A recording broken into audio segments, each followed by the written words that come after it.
Catatan harian. Aku duduk di samping ranjang Saina, memandang wajahnya yang pucat karena penyakit hepatitis yang dideritanya. Ruang inap di rumah sakit umum ini tidak pernah terasa nyaman, terlebih di malam hari. Cahaya lampu yang redup hanya menambah kesan seram, seolah-olah setiap sudut menyimpan rahasia gelap.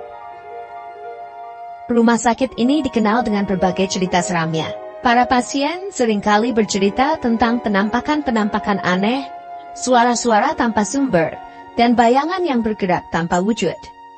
Bahkan para perawat pun mengakui bahwa mereka sering mendengar suara langkah kaki di lorong-lorong kosong, atau mendapati pintu yang tiba-tiba tertutup dengan sendirinya.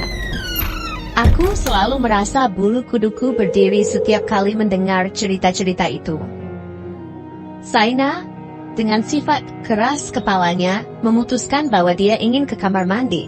Masalahnya, kamar mandi itu terletak di ujung lorong, melewati ruang otopsi mayat. Aku menolak mentah-mentah ide itu. Saina, kamu tidak bisa ke kamar mandi sekarang. Bisa tunggu sampai pagi, dia membalas dengan nada ketus. Aku tidak bisa menunggu. Kalau kamu tidak mau mengantarku, aku akan pergi sendiri. Melihat tekadnya yang bulat dan wajahnya yang tak mau dibujuk, aku akhirnya mengalah. Baiklah, aku akan mengantarmu. Kami berjalan pelan melewati lorong rumah sakit yang sepi. Hanya suara langkah kaki kami yang terdengar. Setiap bayangan yang terpampang di dinding membuat imajinasiku berkeliaran liar. Aku terus menggenggam tangan Saina, berharap dia tidak merasakan ketakutanku yang makin menjadi. Saat kami mendekati ruang otopsi, perasaan tidak enak semakin kuat. Tempat itu memang sering menjadi sumber cerita-cerita seram. Beberapa mengatakan bahwa roh-roh orang yang meninggal dengan tidak wajar sering bergentayangan di sana, mencari keadilan atas kematian mereka. Aku berusaha mengabaikan pikiran itu, dan fokus mengantarkan Saina ke kamar mandi. Setelah urusan di kamar mandi selesai, kami berjalan kembali ke ruang inap. Tiba-tiba, suasana berubah drastis. Suara-suara aneh mulai terdengar. Bisikan-bisikan halus yang tidak bisa kujelaskan dari mana asalnya. Kami mempercepat langkah. Saina, meskipun keras kepala, tampaknya mulai merasakan ketakutan yang sama denganku. Kemudian, di ujung lorong kami melihatnya. Sesosok bayangan hitam berdiri diam. Wajahnya tidak jelas, tapi matanya menatap lurus ke arah kami. Aku membeku. Saina menarik tanganku dengan kuat. Ayo cepat, katanya dengan suara bergetar.